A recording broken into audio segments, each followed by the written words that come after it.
आज हम third chapter की बात करेंगे। तीसरा जो अध्याय है वो है हमारा यहां पे अध्याय 3, अंतरिक्ष तकनीक।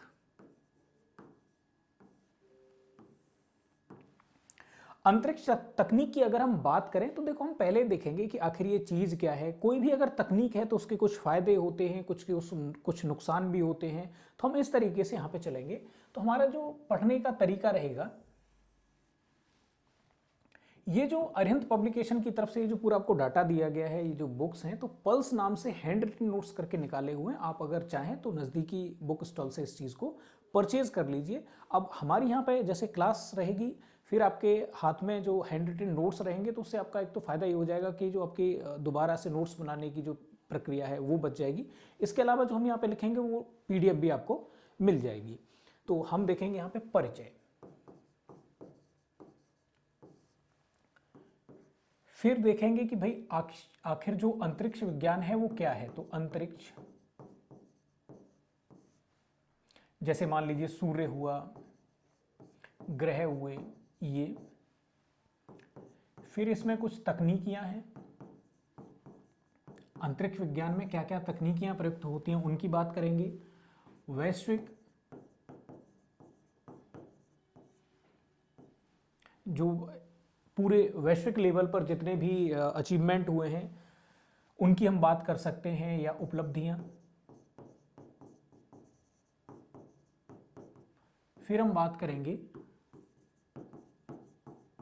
भारतीय उपलब्धियां।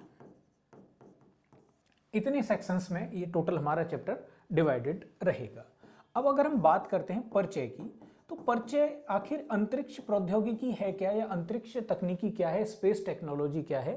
तो हम ये कह सकते हैं तकनीकी का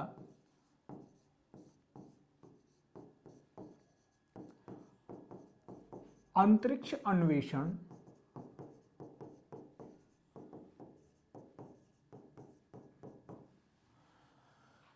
कोई भी टेक्नोलॉजी है, चाहे वो रॉकेट टेक्नोलॉजी हो या फिर हम कह सकते हैं उपग्रह टेक्नोलॉजी हो, ये सारी टेक्नोलॉजीज का यूज करके अगर हम अंतरिक्ष के बारे में जानना चाह रहे हैं, वहां पर ट्रेवल कर रहे हैं, किन्हीं चीजों को भेज रहे हैं, दूसरे ग्रहों के बारे में, उपग्रहों के बारे में अगर हम जान रहे हैं, तो उसको हम क्या कहेंगे, अंतरिक्ष तकनीकी कहेंगे।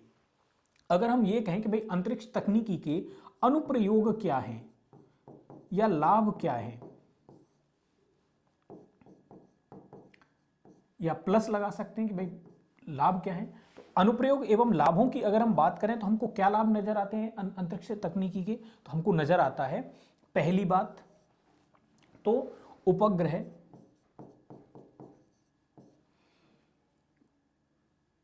लॉन्च, दूसरा दूर संवेदन, तीसरा संचार।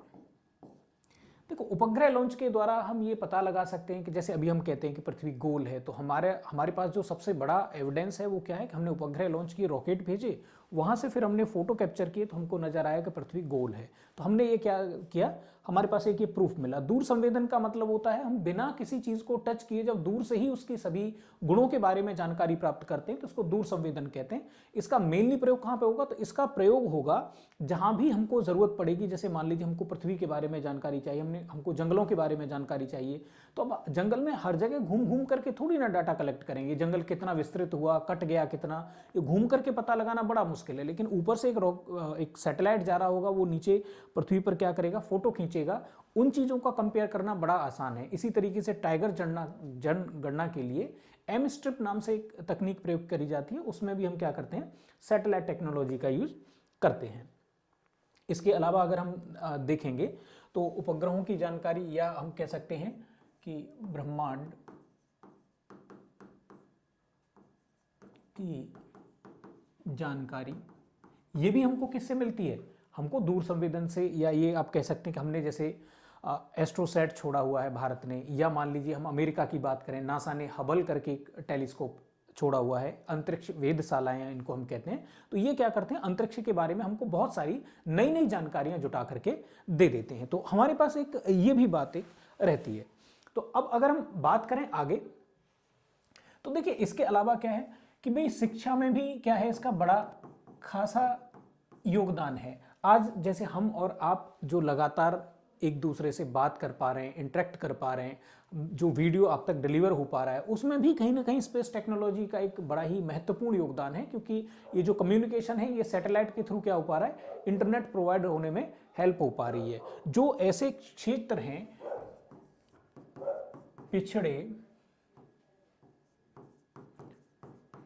क्षेत्रों का समेकन, ऐसी जगह जहां पे दुर्गम क्षेत्र हैं, पिछड़े क्षेत्र हैं, वहां तक नॉर्मली पहुंचना लगभग नामुमकिन है। पहाड़ी क्षेत्र हो गया, या मान लीजिए समुद्र में कोई छोटा सा टापू है, वहां तक आप कैसे डाटा को पहुंचाएंगे? तो वहां पे हमारे पास स्पेस टेक्नोलॉजी ही एक बचती है। हम स्पेस में क्या करेंगे, सैटेलाइट छोड़ देंगे और उसके थ्रू लगा पाएंगे। इसके अलावा नौवहन में भी क्या आता है, काम इसका होता है। नौवहन मतलब किसी जगह के बारे में सटीक जानकारी प्राप्त करना। जैसे आप गूगल मैप का यूज करते हुए किसी एक जगह तक पहुंचते हैं, तो ये किसका पार्ट हो गया, नौवहन का पार्ट हो गया। अब कोई भी तकनीकी की आप बात कर लीजिए, तो कोई भी तकनीकी बिना समस्या के नहीं आती है। हर तकनीकी के साथ उसके अनुप्रयोग और लाभ होते हैं, तो हर तकनीकी के साथ कुछ हानियां भी होती हैं। तो अगर हम हानियों की बात करें या अगर हम बात करें चैलेंजेस की, चैलेंजेस की अगर बात करें तो इसमें प्रॉब्लम क्या है? तो देखो सबसे बड़ी प्रॉब्लम तो क्या है, महंगी तकनीक। स्पेस टेक्नोलॉजी बहुत महंगी पड़ती है। एक एक सैटेलाइट में बहुत सारा पैसा खर्च होता है। मान लीजिए हमने मार्स मिशन भेजा, मंगलयान, उससे सामान्य लोगों को क्या फायदा हुआ? एक ऐसे देश में जहां पे बहुत गरीबी हो, वहां पे इस तरह की जो खर्चे हैं उन पे ध्यान देना चाहिए। बहुत सारे लोगों ने इसको क्रिटिसाइज भी किया। देखो हम ये भी कह रहे हैं, जब हमने पॉजिटिव लिखा कि बिना स्पेस टेक्नोलॉजी के सर्वाइव करना बड़ा मुश्किल है। जो देश स्पेस टेक्नोलॉजी में जितना ज़्यादा आगे होगा उसको उतना ही ज़्यादा विकसित माना जाएगा। जो भविष्य का युग है वो कहीं ना कहीं स्पेस टेक्नोलॉजी का ही युग है। तो आप ये मान के चलिए। लेकिन जब हम नेगेटिव लिखेंगे तो हमको ये भी देखना चाहिए कि इस देश की लगभग 20% आबादी अभी भी गरीबी रेखा से नीचे जी रही है। तो वैसे केस में हमको इस तरह की चीज़ों पे इन्वेस्टमेंट बाद में करना चाहिए। पहले हमको गरीब लोगों पे ध्यान देना चाहिए, उनको गरीबी से निकालने पे ध्यान देना चाहिए। नेगेटिव लिखेंगे तो हमको इस चीज़ को, पर्सपेक्टिव को ध्यान में रखना है। दूसरी बात, अंतरराष्ट्रीय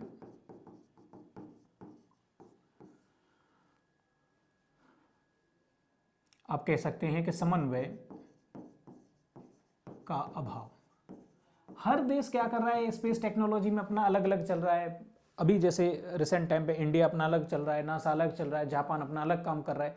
भाई हम क्या कर सकते हैं, हम सभी कंट्री मिलकर के, जैसे सभी कंट्रियों ने मिलकर के यूएन बना दिया है, वैसे सभी कंट्री मिलकर के एक स्पेस एजेंसी बना सकते हैं। इंटरनेशनल स्पेस एजेंसी बना दिया, सभी उसमें अपना कंट्रीब्यूट करेंगे, पैसे डोनेट करेंगे, और वो स्पेस एजेंसी जो कुछ भी डाटा निकलेगा उस डाटा को सभी आपस में शेयर कर लेंगे।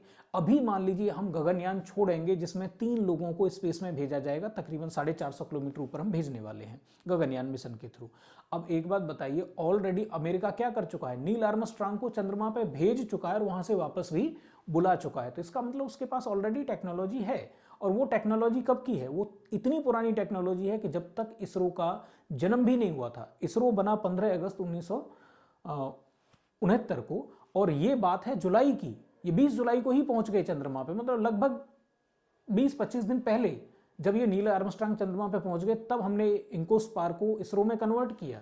आप समझिए इतनी पुरानी टेक्नोलॉजी ऑलरेडी है, और उसके लिए भी हम भेजेंगे इन फ्यूचर, कहीं 30s में जा करके हम मून पर मैन को भेजने का प्लान बनाएंगे। इसका मतलब अगर हम सब लोग मिलकर के काम करते तो मुझे लगता है कम पैसों में ये काम निकल जाता। तो ये भी एक बड़ी समस्या है इस फील्ड की। अगर हम बात करें और क्या समस्या आती है, तो समस्या ये भी है कि ये जिस हम फील्ड की बात कर रहे हैं, इसका सामान्य लोगों को, सामान्यतः सामान्य लोगों को कम लाभ। अब मान लीजिए चंद्रमा पर पानी की खोज हो गई, हमारे चंद्रयान फर्स्ट ने 2008 में हमने छोड़ा था, उसने चंद्रमा पर पानी की खोज कर दी कि वहां पे मॉलिक्यूलर फॉर्म में पानी अवेलेबल है। अब पानी अगर अवेलेबल है, लेकिन उसका बताइए एक किसान को क्या फायदा है, चंद्रमा पर पानी हो तो उसकी सेहत पे क्या फर्क पड़ेगा, और ना हो तो उसकी सेहत पे क्या फर्क पड़ेगा। तो इस तरीके से इनके कुछ फायदे भी हैं टेक्नोलॉजीज के, और कुछ घाटे भी होते हैं। अब हम बात करते हैं कि भाई हमने जो देखा है कि आखिर टेक्नोलॉजी का जो डेवलपमेंट है वो किस तरह से हुआ है, उस चीज़ पे हम थोड़ा सा फोकस करने की यहाँ पे कोशिश करेंगे। तो टेक्नोलॉजी में जो मेन टेक्नोलॉजीज हैं या अंतरिक्ष प्रौद्योगिकी में जो तकनीकियां हैं, तो प्रमुख तकनीकियां या शब्दावलियां अगर उनकी हम बात करें तो हम पहली एक तकनीकी ले लेते हैं जिसको हम कहते हैं उपग्रह। उपग्रह क्या होता है? कोई भी ऐसा पिंड जो किसी ग्रह की परिक्रमा करता हो, उपग्रह कहलाता है। पिंड जो ग्रह की परिक्रमा करता है। ठीक है, अब इस आधार पर जो उपग्रह के हम दूसरा पॉइंट यहां पे बना सकते हैं कि उपग्रह के कितने प्रकार होंगे भाई। तो उपग्रह के यहां पे हमको दो प्रकार नजर आते हैं। एक हो जाएंगे प्राकृतिक उपग्रह, अर्थात ऐसे उपग्रह जिनको ईश्वर ने खुद बनाया है, वैसे क्या हो जाएंगे, या प्रकृति ने खुद उनको बनाया है, वो क्या हो जाएंगे, प्राकृतिक उपग्रह हो जाएंगे। जैसे पृथ्वी का एक उपग्रह है चंद्रमा। हम ये ऑलरेडी बात कर चुके हैं ब्रह्मांड विज्ञान जो हमारा दूसरा चैप्टर है उसमें, कि बुध और शुक्र का कोई उपग्रह नहीं है, पृथ्वी का एक उपग्रह है, मंगल के दो उपग्रह हैं, और बाकी फिर जैसे जैसे आगे बढ़ते जाते हैं उपग्रहों की संख्या बढ़ती चली जाती है। शनि तक ये बढ़ती है, उसके बाद फिर से घटने लग जाती है। ठीक, ऑलरेडी ये नेचर ने बना के दिए हुए हैं। अब इसके अलावा मानव ने भी क्या किया है, कुछ उपग्रहों को बनाया है। तो जो मानव निर्मित उपग्रह कह सकते हैं या उनको हम कृत्रिम उपग्रह के नाम से जान सकते हैं, अर्थात मानव निर्मित।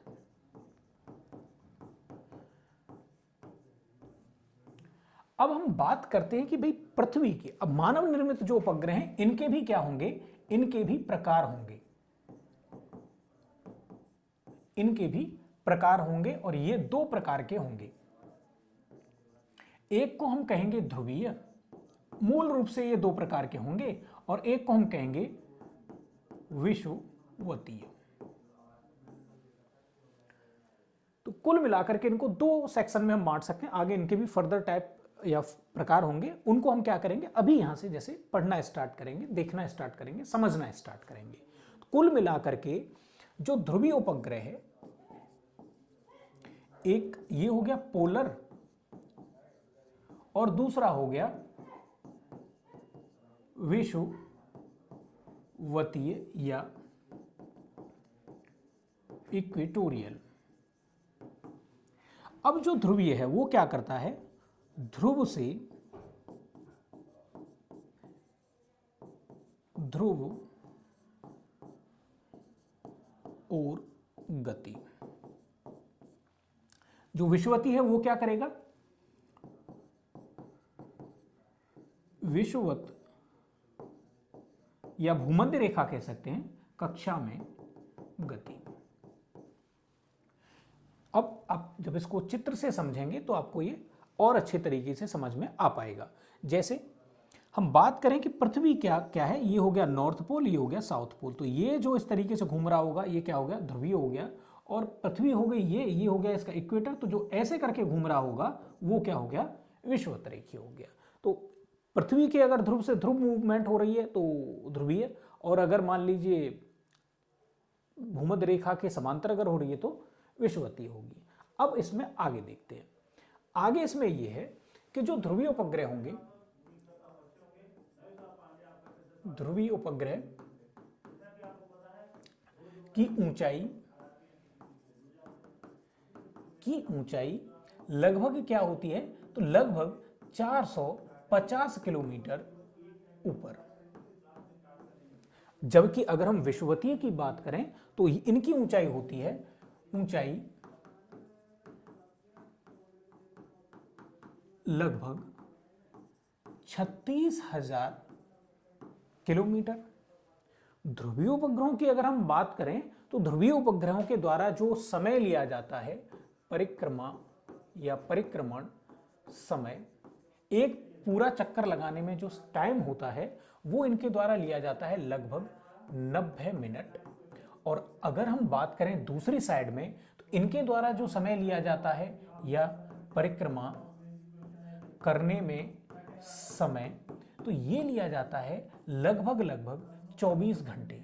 लगभग क्या 24 घंटे ही आप इसको काउंट करिए, क्योंकि 23 घंटे 56 मिनट के समथिंग लिया जाता है, तो हम इसको पूरा क्या कह देते हैं, 24 घंटे कह देते हैं। तो 24 घंटे इनके द्वारा समय लिया जाता है। अब ये हो गया एक अंतर। उदाहरण के लिए अगर हम बात करें तो जैसे कौन से उपग्रह होंगे, तो इंडिया में अगर हम बात करें तो भू सर्वेक्षण उपग्रह। इसमें उदाहरण अगर हम बात करें तो इसमें कौन से होंगे, संचार उपग्रह। आप और दूसरे तरीके से और अच्छे तरीके से कहना चाहते हैं तो जो इंडिया की IRS उपग्रह हैं वो इसके अंतर्गत आएंगे। इंडियन रिमोट सेंसिंग सैटेलाइट्स वो इसके अंतर्गत आएंगे। और अगर हम यहां पे बात करें तो यहां पे इनसेट, इंडियन सैटेलाइट सिस्टम, या फिर GSAT जो सीरीज हमारी चल रही है वो इसके अंतर्गत काउंट होगी। अब ये हो गई एक मोटी मोटी बातें, हमने दो कैटेगरी में डिवाइड कर लिया, हाइट के हिसाब से डिवाइड कर लिया, या फिर हमने उनके जो अपीयरेंस है, उनकी जो कक्षा है उसके हिसाब से इस चीज को डिवाइड करके देख लिया। अब बात आती है यहां पे एक टर्म और, फिर यहां पे अब आता है सूर्य तुल्य काली उपग्रह। ये क्या होते हैं, देखो अगर आपको मोटा मोटी समझने, परिभाषा के रूप में लिखने, तो आप ऐसे कहिए, ये सूर्य के पथ का अनुसरण करते हैं। या फिर इसको ऐसे कह दीजिए कि भाई अगर मान लीजिए ये पृथ्वी हमारी नॉर्थ और साउथ हो गई, अगर यहां से घूमेगा तो ये ऐसे करके हो जाएगा नॉर्थ पोल, और अगर ऐसे करके घूम रहा है, मतलब किसी कोण पर अगर घूम रहा है, तो उसको हम क्या कह देंगे, भूतुल्यकाली कह देंगे। अर्थात एक ऐसा पोलर सैटेलाइट जो किसी कोण पर लगातार अपना मूवमेंट करता है, उसको हम क्या कहते हैं, सूर्य तुल्यकाली कहते हैं। और क्योंकि ये सूर्य तुल्यकाली है तो इसलिए क्या रहेगा, हमेशा उजाले में ये रहेगा। मतलब इसमें क्या होगा, इसमें पैसिव रिमोट सेंसिंग होगी, इसको कोई इंफ्रारेड या कोई रडार की जरूरत नहीं पड़ेगी, या सूर्य के प्रकाश का ही प्रयोग करके। रिमोट सेंसिंग का मतलब आप समझ लीजिए जैसे कैमरे का प्रयोग करते हैं। अब कैमरे का सिद्धांत क्या कहता है भाई, अगर आप फोटोग्राफ, क्योंकि आजकल तो लगभग सभी जानते हैं फोटोग्राफी के बारे में, तो बढ़िया फोटो कब आता है, अगर मान लीजिए जो प्रकाश का स्रोत है, मान लीजिए बल्ब इसी डायरेक्शन में है, और मान लीजिए कैमरे वाला, और मैं अगर मान लीजिए बल्ब मेरे जस्ट पीछे की साइड में हो, कैमरे वाला आगे की हो और हो, मतलब मैं कैमरे वाले और बल्ब के अगर बीच में आ जाऊं और तब मेरा फोटो खींचा जाएगा, उतना क्लियर नहीं आएगा। तो बढ़िया फोटो की क्या फिर कंडीशन बनती है कि जिस डायरेक्शन में कैमरा है उसके जस्ट पीछे क्या होना चाहिए, लाइट सोर्स होना चाहिए, या फिर उसके आगे लाइट सोर्स होना चाहिए। कुल मिलाकर के ये रहा कि कैमरा और लाइट सोर्स एक साइड में होनी चाहिए, और जिसका फोटो लिया जा रहा है जिस चीज का, वो एक साइड में होनी चाहिए, तो क्लैरिटी ज्यादा होगी। अब इस केस में क्या है, सूरज पीछे है, उसके आगे सैटेलाइट है, और एंड में अर्थ है, अर्थ का ही हमको फोटो खींचना है। पीछे से लाइट आ रही होगी, एकदम क्लियर व्यू बनेगा, और उसको बड़े आराम से फिर कैमरे के द्वारा फोटो खींच लिया जाएगा। तो उसको हम कहते हैं पैसिव रिमोट सेंसिंग। अब दूसरी कंडीशन में आती है एक्टिव रिमोट सेंसिंग, क्योंकि हर एक जो सैटेलाइट है वो सूर्य तुल्यकाली नहीं है, कुछ पोलर वैसे भी हैं, सामान्य सैटेलाइट भी हैं। तो वो उस केस में क्या होगा, तो वो रात में भी घूम रहे होंगे। रात में अगर हमको कहीं फोटो खींचने की जरूरत है तो वैसे केस में हम क्या करेंगे, उस केस में हम लोग क्या करेंगे, इंफ्रारेड वेव का या फिर हम रडार का यूज करेंगे, और उसके थ्रू हम यहाँ पे फोटो खींचेंगे। तो इस तरीके से टोटल ये बनता है। अब दूसरा जो यहाँ पे टर्मिनोलॉजी आप लगातार न्यूज में देखते होंगे, यहाँ पे बनता है भू तुल्य काली उपग्रह। भूतुल्यकाली उपग्रह वाले केस में आप इसको ऐसे समझ सकते हैं कि हाइट इसकी सेम ही रहेगी, 36,000 किलोमीटर लगभग, 35,800, और टाइम 24 घंटे ही रहेगा। अंतर क्या आ जाएगा इसमें, अंतर बस ये आ जाएगा भैया कि ये हो गया हमारा भूमध्य रेखा। अगर भूमध्य रेखा से किसी कोण पर अगर हमारा उपग्रह घूमता है, मान लीजिए ऐसे करके घूम रहा है, तब इसको हम क्या कहेंगे, भूतुल्यकाली उपग्रह कहेंगे। इतना सा अंतर है बस। अब ये क्यों किया जा रहा है भाई, भूमध्य रेखा काफी नीचे है, और अगर मान लीजिए हमको जम्मू कश्मीर में इंटरनेट कनेक्शन देना है, अगर कोई टीवी प्रोग्राम चलाना है, तो ऐसे केस में भूमध्य रेखा से जम्मू कश्मीर तक सिग्नल लाने में बहुत प्रॉब्लम हो जाएगी। तो हम क्या करेंगे, भूमध्य रेखा से उस उपग्रह को थोड़ा सा ऊपर उठा देंगे, ताकि जो ऊपर के एरिया हैं वहां पे भी बड़े आराम से सिग्नल पहुंच पाए। तो इनको हम कहते हैं भूतुल्यकाली उपग्रह। अब फिर यहां से आगे चलते हैं। ये हो गया हमारा उपग्रह की जो हमारा सिस्टम है वो वाला। अब हम बात करते हैं कि हमारे पास जो रॉकेट टेक्नोलॉजी है, दूसरी जो टेक्नोलॉजी इसमें मेन रूप से प्रयोग करी जाती है वो है रॉकेट। ये क्या है?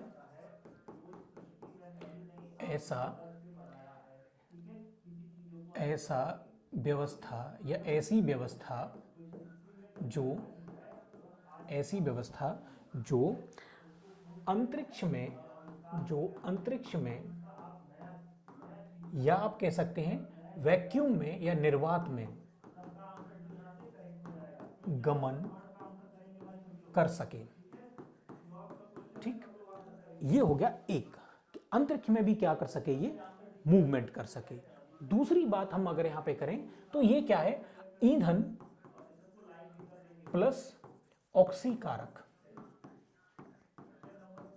लेकर जाता है, ये अपने साथ लेकर के जाता है, इसलिए स्पेस में इसको कोई प्रॉब्लम नहीं होगी। ये कभी भी जा सकता है, कहीं भी जा सकता है स्पेस में। जैसे जो सामान्य जहाज होते हैं वो सिर्फ वायुमंडल में ही चल सकते, क्योंकि उनको ऑक्सीजन बाहर से लेनी पड़ती है ईंधन को जलाने के लिए। इनके पास अपना ऑक्सीकारक खुद होता है, ऑक्सीजन इनके पास खुद अपनी होती है, तो इनको कोई फर्क नहीं पड़ता, ये बाहर भी ट्रेवल कर सकते हैं। अब बात आती है कि किस नियम पर आधारित होते हैं, तो ये होते हैं न्यूटन के तीसरे नियम पर आधारित। ये न्यूटन के तीसरे नियम पर आधारित होते हैं। अब ये हमारा इतना हो गया रॉकेट के बारे में। अब हम बात करें कि भाई जो क्वेश्चन बनता है, जैसे यूपीएससी ने क्वेश्चन पूछा पीएसएलवी और जीएसएलवी के बीच का बहुत ही बेसिक डिफरेंस पूछा, लेकिन उन्होंने उसको पूछा दो स्टेटमेंट बना करके और फिर ऑप्शन दिए कि भाई पहला वाला जो स्टेटमेंट है वो करेक्ट है, दूसरा वाला करेक्ट है, पहला और दूसरा दोनों करेक्ट हैं, या फिर दोनों में से कोई करेक्ट नहीं है। और नॉर्मली जो क्वेश्चन था बड़ी बेसिक स्टेटमेंट थे कि भाई एक जो पीएसएलवी है वो 3 स्टेज वाला है और जो जीएसएलवी है वो 4 स्टेज वाला है। इसका मतलब केवल स्टेज से क्वेश्चन पूछा जो बहुत ही बेसिक है, उनका कोई बहुत टेक्निकल चीज नहीं पूछी है, लेकिन उसको घुमाया उस तरह से कि उसमें अधिकतर लोग फंस गए। हम यहाँ पे फोकस करेंगे कि जो भारतीय या इसरो द्वारा रॉकेट विकास, अब इसमें जो चरण है, पहला जो चरण है उसकी हम बात करते हैं प्रथम पीढ़ी, या ऐसे भी कह सकते हैं आप इसको कि रॉकेट द्वारा, इसरो द्वारा रॉकेट विकास, या आप कह सकते हैं रॉकेट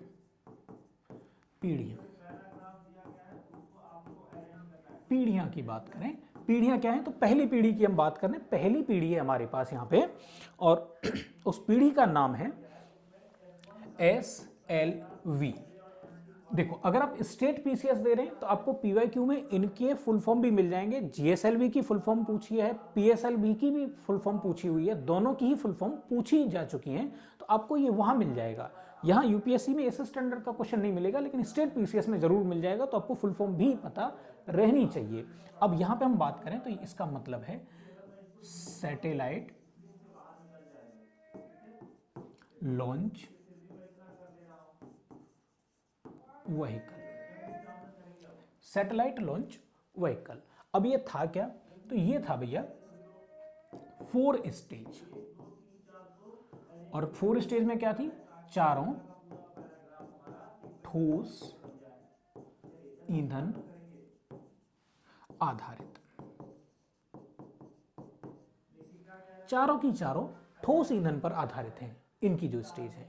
इसका मतलब यहां पे हम ऐसे करके भी देख सकते हैं। अगर हम बात करें तो उसकी जो क्षमता है या इसकी जो दक्षता है वो क्या है, 40 केजी लियो में। अभी हम कक्षाओं की, पृथ्वी की, इसके जस्ट इस टॉपिक के बाद पृथ्वी की कक्षाओं की बात करेंगे। मतलब लो अर्थ ऑर्बिट में ये 40 किलोग्राम को लेके जा सकता था। आप इसको ऐसे कह सकते हैं 450 किलोमीटर तक। वहां पे ये एक तरीके से आप पेलोड कहते हैं। वारहेड, अगर हम जब मिसाइल के बारे में करेंगे तो वारहेड टर्म यूज करेंगे। वजन आप कह सकते हैं, तो इतना वेट ये लेकर के अपने साथ जा सकता था, सिर्फ 40 किलो या 50 किलो।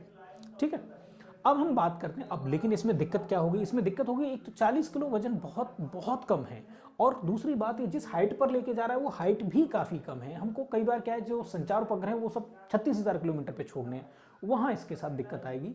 तो बाद में इसरो ने क्या कर दिया, इसको बंद कर दिया। अब हम देखते हैं कि भाई हमारा जो दूसरा स्टेज आया उसमें क्या आया, तो उसमें आया ASLV। इसका फुल फॉर्म हुआ ऑगमेंटेड। अच्छा, इसमें एक चीज और आप फोकस कर सकते हैं कि ये जो है अभी फिलहाल क्या है, ये रिटायर हो चुका है, अब इसका यूज इसरो नहीं करता है। ठीक है, अब बात करते हैं ASLV की। तो augmented satellite launch vehicle, full form बाकी की फुल फॉर्म वही रहेगी, सेम टू सेम। तो ये हुआ, इसमें क्या होगा, ये क्या होगा, 5 स्टेज या 5 चरणीय, सभी ठोस ईंधन चालित। सब में ठोस ईंधन का प्रयोग किया जा रहा था, और इसमें चरण हो गए 5।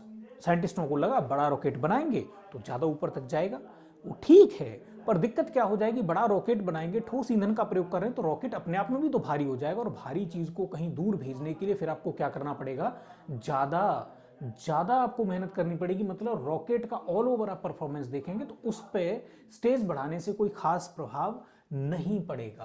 अब यहाँ पे क्या था, ये इसकी अगर क्षमता की बात करें तो इसकी क्षमता हुई 150 kg इन लियो, मतलब वही 450 किलोमीटर तक,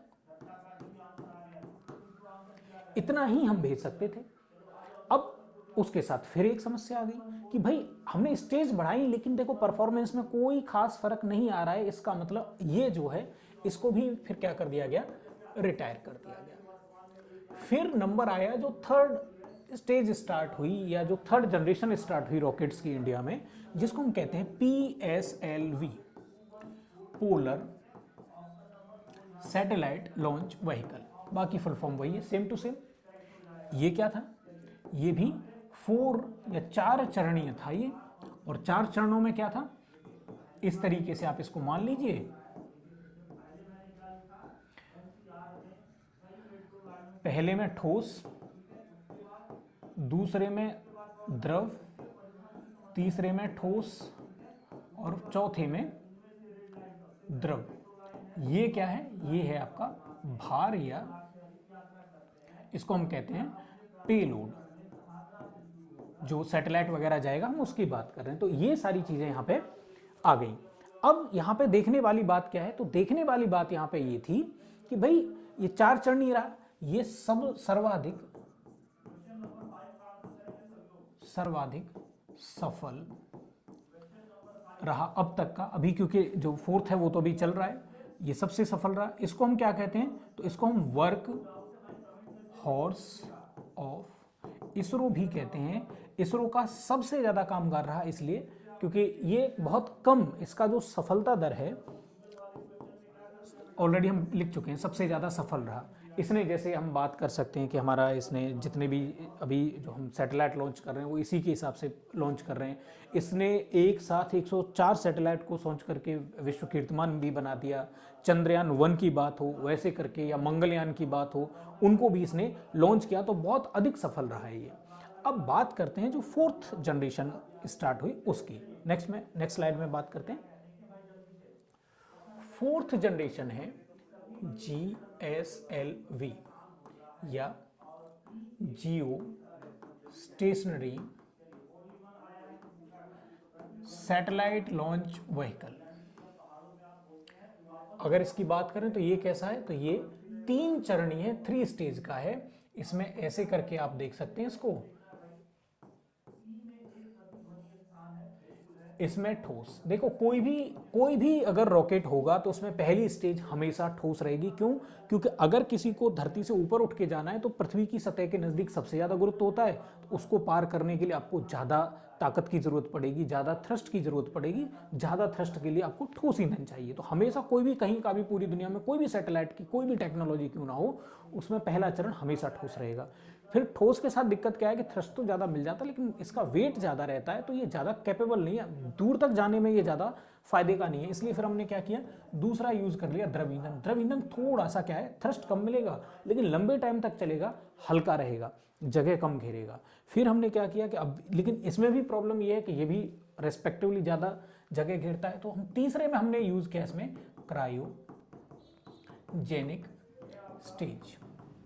क्रायोजेनिक स्टेज में हम क्या करते हैं, हम लिक्विड हाइड्रोजन का और लिक्विड ऑक्सीजन का यूज़ करते हैं। लिक्विड हाइड्रोजन का आप देखेंगे उसमें मान सबसे ज़्यादा होता है और वो सबसे हल्की भी होती है, मतलब बहुत कम जगह में बहुत ज़्यादा ईंधन उसमें फिल किया जा सकता है। और जितना भी जो भी गैप बचेगा उसमें क्या करेंगे, हम पेलोड इसमें ज़्यादा से ज़्यादा भर सकते हैं। ज़्यादा पेलोड भरेंगे ज़्यादा दूर तक जाएगा। इसको हम क्या कहते हैं, नोटी रॉकेट ऑफ इसरो। क्यों नोटी क्यों कह रहे हैं, क्योंकि भाई इसका जब शुरुआत में जब इसकी टेस्टिंग चल रही थी मार्क 1 वगैरह की, तो दिक्कत ये थी कि वो कभी भी असफल हो रहा था, क्योंकि स्टार्टिंग में हमारे पास टेक्नोलॉजी उतनी ज़्यादा बेटर थी नहीं। क्रायोजेनिक स्टेज के लिए हमने रूस से भी हेल्प मांगने की कोशिश करी, बट यूएसएसआर का उसी टाइम पे विघटन भी हुआ, तो हमको साथ ही इंजन मिल पाए, ज़्यादा मिल नहीं पाए। तो इसका कोई बहुत ज़्यादा ऐसा नहीं था कि ये सफल हो गए। जैसे पीएसएलवी की गारंटी है कि सफल ही होगा, वैसे इसकी गारंटी टाइप की नहीं थी। तो इसलिए इसको नोटी रॉकेट भी कहते हैं, क्योंकि ये पता नहीं कब क्या, या नोटी बॉय भी कहते हैं, कब पता नहीं क्या कर जाएगा, ये कोई भरोसा नहीं है कब फेल हो जाएगा। ऐसा कोई इसका ट्रस्ट वर्दी ये उतना ज़्यादा नहीं रहा, क्योंकि स्टार्टिंग फेज में है अभी। तो इस तरीके से ये टोटल हमारे पास फेज बने 4। अब 4 में कुछ लोग क्या कर रहे हैं कि ये जो जीएसएलवी है, जीएसएलवी क्या है हमारे पास, जैसे जीएसएलवी मार्क 1, फिर इसी में डेवलप हुआ जीएसएलवी मार्क 2, फिर हुआ जीएसएलवी मार्क, और थोड़ा सा डेवलपमेंट हो गया तो हो गया मार्क 3। जीएसएलवी जो मार्क 3 है, इसको हम 5th जनरेशन में भी काउंट कर रहे हैं, ठीक है। और दूसरा इसको हम LMV भी कंसीडर करते हैं, ठीक है। LMV भी इसको कह रहे हैं। अभी जैसे आप चंद्रयान 3 के लिए बात करेंगे तो हमने इसी का यूज किया था, ठीक। तो ये भी हम इसको कंसीडर कर लेते हैं 5th जनरेशन। कुछ लोग इसको मान के चल रहे हैं, बट एग्जैक्टली ये 5th जनरेशन नहीं है। ये असल में क्या है, उसी का जो जैसे अब होता है ना कि आपने कोई एक फ़ोन लिया, एप्पल का फ़ोन लिया, फिर उसकी 2nd generation, 3rd generation, 5th generation, तो है वो एप्पल का ही, उसमें कोई बहुत अंतर नहीं आया, चीज़ वही है, बस उसको थोड़ा अमेंड कर दिया गया। अब जैसे इसकी बात करें तो इसकी जो कैपेसिटी है वो बहुत ज़्यादा है, तो वो 10,000 किलोग्राम तक को कहाँ ले जा सकती है, इन लियो। और 4,000 किलोग्राम को कहाँ पे ले जा सकती है, उसको ये ले जा सकती है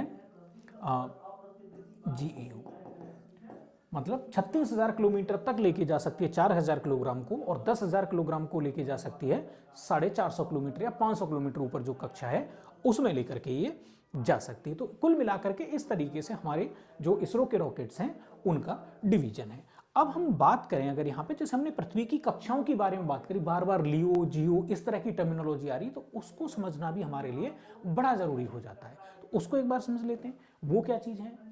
अब हम बात करेंगे पृथ्वी की कक्षाएं। पृथ्वी की कक्षाएं, या ये कहिए कि पृथ्वी के चारों तरफ जो घूमते हैं उपग्रह, तो पृथ्वी के चारों ओर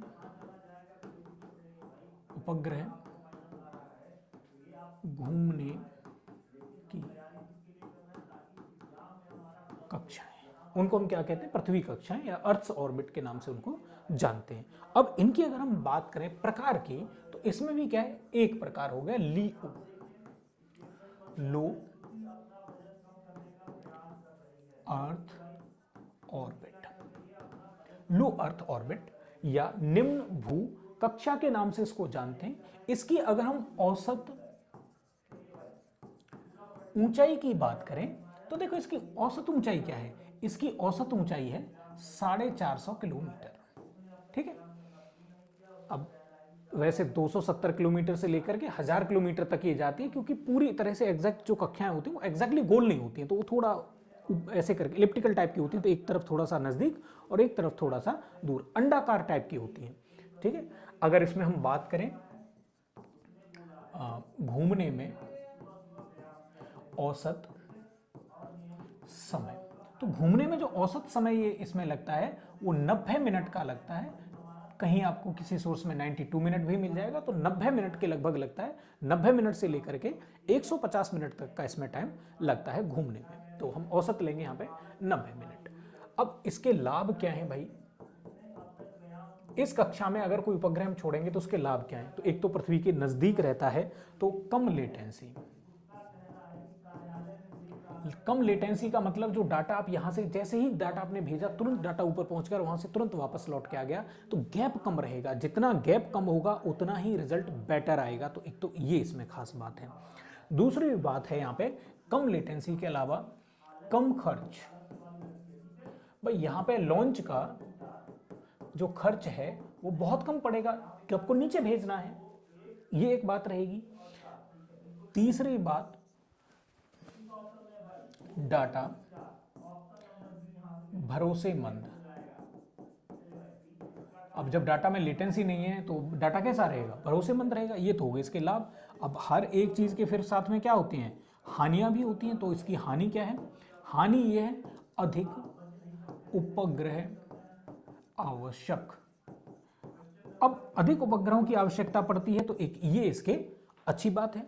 अब आगे अगर हम यहाँ पे देखें तो अधिक उपग्रह की आवश्यकता वाली बात तो ठीक है, यहां तक तो कोई दिक्कत नहीं है। लेकिन अब इसमें क्या हो जाएगा कि ये जो इसका फुटप्रिंट रहेगा, कम फुटप्रिंट, मतलब एक उपग्रह बहुत छोटे एरिया को कवर करता है। तो लॉन्च में तो कम खर्चा पड़ेगा, लेकिन ज्यादा आपको उपग्रहों की जरूरत पड़ेगी। इसलिए क्या हो जाएगा, कक्षा में ट्रैफिक अधिक। भाई इसमें ज्यादा उपग्रह छूट जाएंगे। कक्षा ये बहुत छोटी है पृथ्वी के, अगर हमने जैसे ये कह दिया कि पृथ्वी के चारों तरफ ये जो कक्षा है पहले वाली, ये आपकी लियो है, तो ये तो छोटी है ना, कम दूरी पर। अब इससे ऊपर जो होगी वो और बड़ी कक्षा होगी, तो इसमें और ज्यादा छोड़ी जा सकती है। तो ऑलरेडी छोटी है और इसमें उपग्रह भी ज्यादा चाहिए आपको। फुटप्रिंट का मतलब जैसे यहाँ एक उपग्रह है तो ये बस इतना ही एरिया कवर करेगा, ये जो एरिया है इसको फुटप्रिंट कहेंगे। तो भाई एक बात बताइए, ज्यादा उपग्रहों की जरूरत है, ज्यादा ट्रैफिक है, तो फिर क्या होगा? प्रॉब्लम ज्यादा होगी इसमें। अब हम बात करते हैं जो दूसरी कक्षा है इसमें, उसके बारे में। तो दूसरी कक्षा है हमारे पास, उसका नाम है मियो, मिडल अर्थ ऑर्बिट, मतलब मध्य भू कक्षा। मध्य भू कक्षा का मतलब है ऐसी कोई भी कक्षा जो औसतन 10,000 किलोमीटर ऊंचाई। इसमें जो घूमने में, जो एक उपग्रह घूमने में समय लेगा, वो समय इसमें रहता है लगभग 10 से लेकर के 12 घंटे तक। ठीक है, औसतन 10 घंटे या 12 घंटे आप इसमें ले सकते। 15,000 किलोमीटर तक ऊपर तक ये जाती है, इसलिए 12 घंटे तक इसमें टाइम पहुंच जाता है। अब अगर हम बात करें तो इसका लाभ क्या है? लाभ इसका ये है मध्यम लेटेंसी और मध्यम फुटप्रिंट। ठीक, लेकिन हानि क्या है? हानि इसमें यह है, इसमें भी उपग्रह अधिक उपग्रह आवश्यक। अब तीसरे की बात करते हैं, जियो। ये हो गए जियो सिंक्रोनस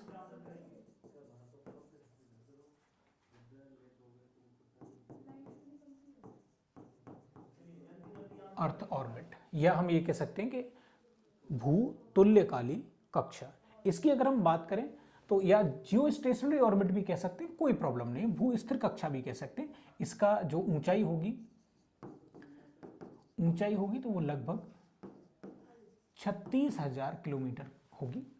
और अगर हम बात करें कि घूमने में जो समय लगेगा, तो घूमने में लगा समय, तो घूमने में जो लगा समय होगा वो कितना होगा? वो 24 घंटे होगा। इस कक्षा का लाभ क्या होगा हमें? तो लाभ ये है कि स्थिर रहेगा, स्थिर कक्षा होगी, फुटप्रिंट अधिकतम,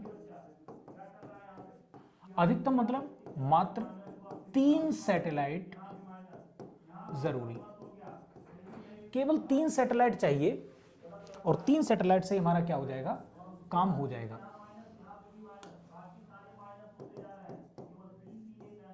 ठीक है। अब फुटप्रिंट बहुत ज्यादा हो गया, स्थिर है इसलिए क्या है? संचार हेतु जरूरी। हानि क्या है भाई? सबसे ऊपर पहुंच गया, 36,000 किलोमीटर ऊपर एक सैटेलाइट है, तो यहां से सिग्नल जाएगा, 36,000 किलोमीटर ट्रेवल करेगा, फिर 36,000 किलोमीटर चल के आएगा, तो सिग्नल को आने जाने में बहुत टाइम लग जाएगा। इसका मतलब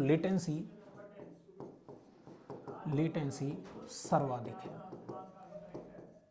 और इसमें क्या होता है? प्रक्षेपण, मतलब जो उपग्रह को हम कक्षा में जब रॉकेट के द्वारा छोड़ते हैं तो इस घटना को प्रक्षेपण कहते हैं। तो प्रक्षेपण में जो खर्चा आएगा वो ज्यादा होगा, प्रक्षेपण में अधिक खर्च, ये भी एक समस्या है। अगर कोई देश अपने लिए खुद से टेक्नोलॉजी डेवलप कर रहा है जियो में सैटेलाइट को छोड़ने के लिए, तो उस केस में क्या हो जाएगा? बड़ी दिक्कत हो जाएगी फिर उसके लिए। क्यों? क्योंकि इतने ऊपर तक पहुंचाने के लिए उसको बहुत ही हाई टेक्नोलॉजी की जरूरत पड़ेगी। जैसे इंडिया अभी GSLV पे लगातार वर्क कर रहा है, उसको और अपडेट कर रहा है। जबकि आप देखेंगे ESA का या जो यूरोपियन एजेंसी का, जो स्पेस एजेंसी है, यूरोपियन स्पेस एजेंसी, उसकी अगर हम बात करें या नासा की बात करें, यूरोपियन एजेंसी के थ्रू ही तो हम करवाते हैं। एरियन रॉकेट आप लगातार सुनते होंगे फ्रेंच गुआना से, तो वो ऑलरेडी इतने डेवलप हो चुके हैं, हमारा अभी उतना डेवलप नहीं हुआ है। तो हमारे साथ ये एक प्रॉब्लम यहाँ पे आ सकती है। इसके अलावा इसमें एक कक्षा और भी है जिसको हम कहते हैं HEO। फोर्थ है हमारे पास HEO, high earth orbit. High earth orbit का मतलब है कि ये क्या होगी? 36,000 प्लस ऊपर। इससे भी अगर ऊपर है तो अब इसका नॉर्मली क्या होगा? इसका नॉर्मली प्रयोग होता है उपग्रह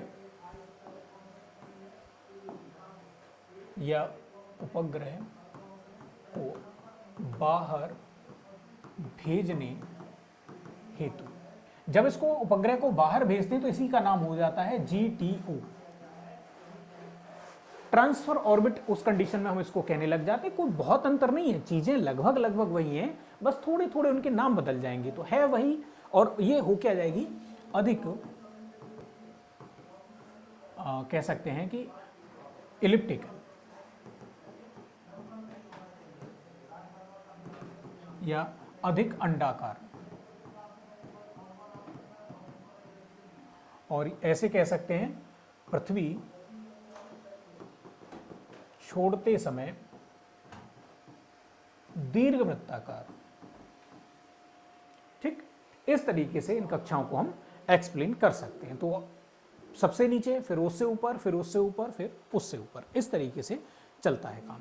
अब एक जो क्वेश्चन बनता है, यूपीएससी इस पे पूछ भी चुका है क्वेश्चन को 2022 में, और भी जो स्टेट पीसीएस हैं वो भी पूछते रहते हैं। तो वहां से हम एक क्वेश्चन, एक टॉपिक की अगर हम बात करें तो भाई जैसे अभी हम देखेंगे कि वर्ल्ड में क्या हुआ है, एक तो हम उस चीज पे फोकस कर सकते हैं, एक इंडिया में किस तरीके से डेवलपमेंट हुआ है उस पर फोकस कर सकते हैं। तो पहले एक छोटा सा टॉपिक हम यहाँ पे ले लेते हैं जिसको हम कहते हैं नौवहन या नेविगेशन।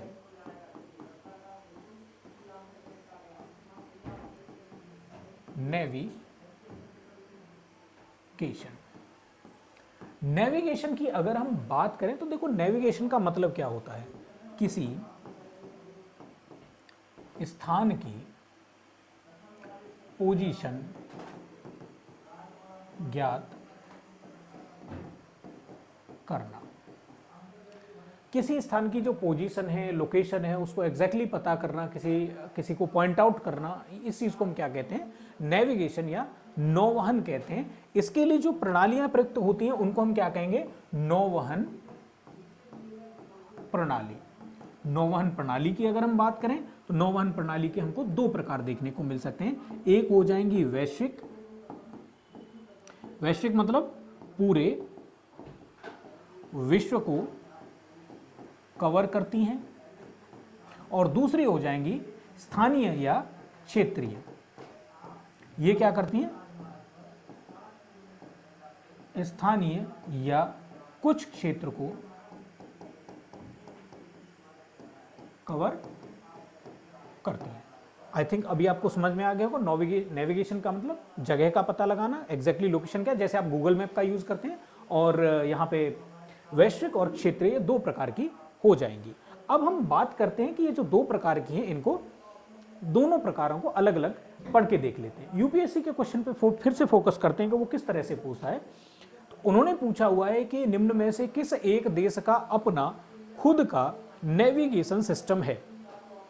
टोटल 6 देशों के नेविगेशन सिस्टम है, तो कोई बहुत ज़्यादा डाटा भी याद नहीं रखना है, और उनके हमको नाम भी पता होने चाहिए। अगर आप स्टेट पीसीएस देंगे, जैसे यूपी पीएससी देंगे या बीपीएससी देंगे या आरएएस देंगे, तो उस केस में आपको डायरेक्ट जो नाम है वो भी पूछे जा सकते हैं, मैच करने के लिए भी क्वेश्चन बन सकता है। अभी डायरेक्ट उन्होंने पूछा है। अब हम बात करते हैं जो इनका पहला सेक्शन है, वैश्विक नेविगेशन सिस्टम। इनमें अगर हम बात करें तो इसमें है जीपीएस, ग्लोबल पोजीशनिंग सिस्टम की बात करें, पूरी दुनिया को यह कवर करता है। और ये है किसका? तो ये है अमेरिका से ये बिलोंग करता है।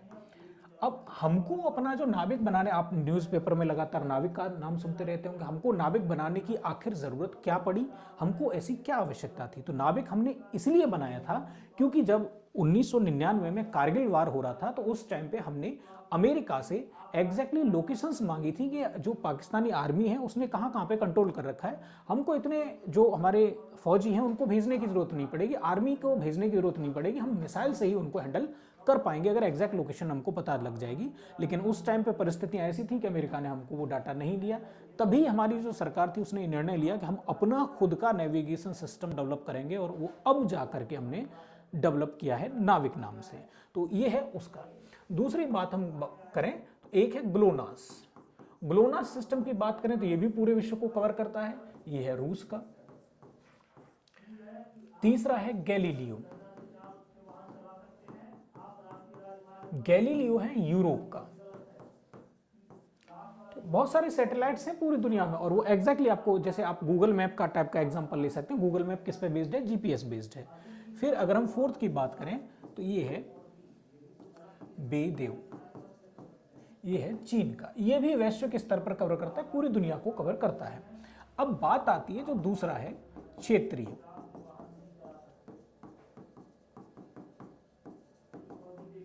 क्षेत्रीय नेविगेशन में बात करें तो यहां पे दो हैं। एक है नाविक, ये इंडिया का है, इसमें टोटल 7 उपग्रह हैं, ठीक। और दूसरा है QZSS, ये है जापान का। ये जो यूपीएससी ने क्वेश्चन पूछा था वो इसी को लेकर के क्वेश्चन पूछा था कि किस देश का अपना खुद का नेविगेशन सिस्टम है। उसमें जापान दे रखा था, ऑस्ट्रेलिया, कनाडा, और इस तरीके से टोटल 4 कंट्री दे रखे थे, और एक जापान था जिसके पास था, बाकी किसी के पास नहीं था। तो अब कंट्री वाइज आप इसको थोड़ा याद रखेंगे। वजह उसकी ये है कि जब क्वेश्चन पूछेगा तो हमको फिर उसी हिसाब से उसको आंसर भी करना है, हैंडल भी करना है, ठीक है। अगर हम बात करें तो देखो पूरी दुनिया के अकॉर्डिंग अगर हम बात करें तो देखो जो विकास हुआ है पूरी दुनिया में, किस हिसाब से विकास हुआ है, थोड़ा सा हम उसकी टाइमलाइन देख लेते हैं। अंतरिक्ष विज्ञान, वैश्विक टाइम लाइन। अंतरिक्ष विज्ञान, वैश्विक टाइमलाइन। अब इसकी अगर हम बात करते हैं तो देखो, अब इसमें कुछ हमारी फैक्चुअल इंफॉर्मेशन है जो पीटी में हमको काम आएगी, तो उस तरह की चीजें हैं, उनको हम देखते चलेंगे। जैसे 1942 की अगर हम बात करें तो सबसे पहले जर्मनी ने एक V2 रॉकेट बनाया।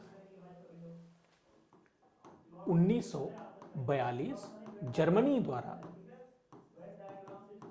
V2 रॉकेट का निर्माण।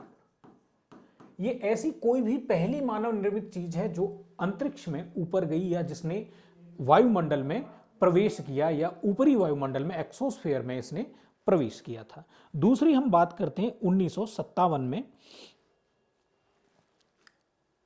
जो माइलस्टोन आया 1957, इसमें स्पुतनिक 1, रूस कह सकते हैं, उस टाइम पे रूस नहीं कहते थे, हम इसको कहते थे यूएसएसआर या सोवियत संघ द्वारा रॉकेट या आप कह सकते हैं उपग्रह लॉन्च।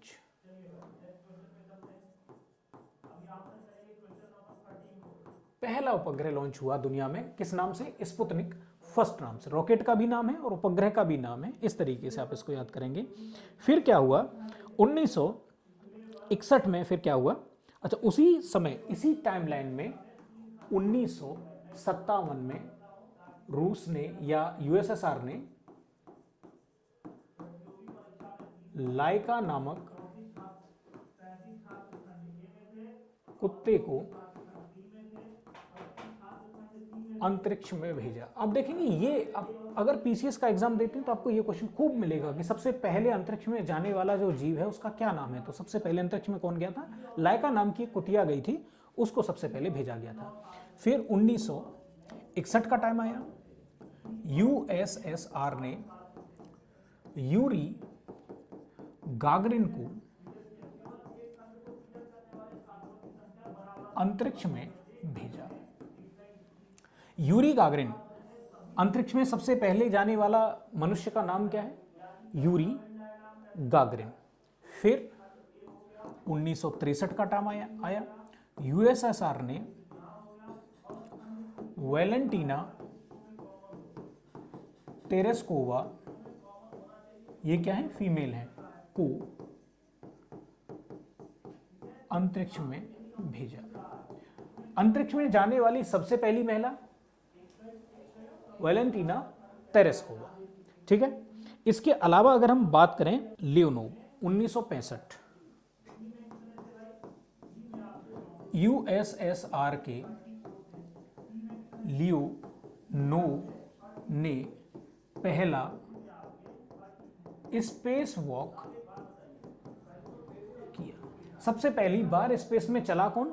तो लियोनोव चला, और कहां का? यूएसएसआर का। अब आप देख रहे होंगे कि यहां से लेके यहां तक आपको यूएसएसआर यूएसएसआर यूएसएसआर जितने भी माइलस्टोन है सब।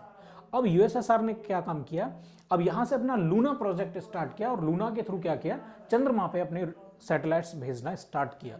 अब अमेरिका को बड़ा एकदम खतरा लगा, क्योंकि उस टाइम पे शीत युद्ध का समय चल रहा था, और शीत युद्ध का मतलब होता है जहां पे डायरेक्ट हम फाइट नहीं करते हैं, डायरेक्ट फाइट ना करके इनडायरेक्टली हम एक दूसरे को नीचा दिखाने की कोशिश करते हैं। मतलब सामने वाले को नीचा दिखे, वो चाहे उसका आर्थिक हानि हो, चाहे उसकी रेपुटेशन खराब हो, कुछ भी ऐसा काम करेंगे। तो अब उसमें ये भी तो आता है, अगर साइंस में आप यूएसएसआर इतना आगे चलेगा तो अमेरिका की इसमें क्या है? बेइज्जती है। तो अमेरिका ने क्या किया? बोले अब ये सब हटाइए, हम डायरेक्ट क्या करेंगे? ह्यूमन को चांद पर भेज डालेंगे। और टाइम आया फिर 1969 का, और क्या हुआ? यूएसए ने, अमेरिका ने नील आर्मस्ट्रांग एवं एडविन एल्ड्रिन को चांद पर उतारा। सबसे पहले कौन उतरा? तो नील आर्मस्ट्रांग साहब उतरे। कब? 1969 में, और उनके साथ एडविन एल्ड्रिन भी गए थे। वो दूसरे व्यक्ति हैं जो चांद पर उतरे। तो दो व्यक्ति यहां पे पहुंच गए चंद्रमा पे। अब इससे क्या हो गया? यूएसए की एकदम से फिर से पूरा मान गए सब लोग कि भाई चंद्रमा पे इन्होंने भेज दिया। अपोलो 11, अगर आप उस प्रोग्राम की बात करें तो उसका नाम क्या है? तो अपोलो 11 नाम का एक प्रोग्राम था, इनका मिशन था, उसके अंतर्गत ये गए थे नील आर्मस्ट्रांग साहब, ठीक है। अब यहां तक बात होगी। इसके ये देखा जाए तो ये माइलस्टोन है वर्ल्ड लेवल पे जो हो रहा था, ये उसमें बहुत बड़ी बात थी। फिर उसके बाद हम बात करें तो अब रूस ने एक नया यहां पे काम कर दिया, ठीक है, यहां तक ठीक है। आगे हम नेक्स्ट पेज ले लेते हैं। 1971 का टाइम आया, 1971 का टाइम आया, यूएसएसआर ने सोल्यूट 1 नामक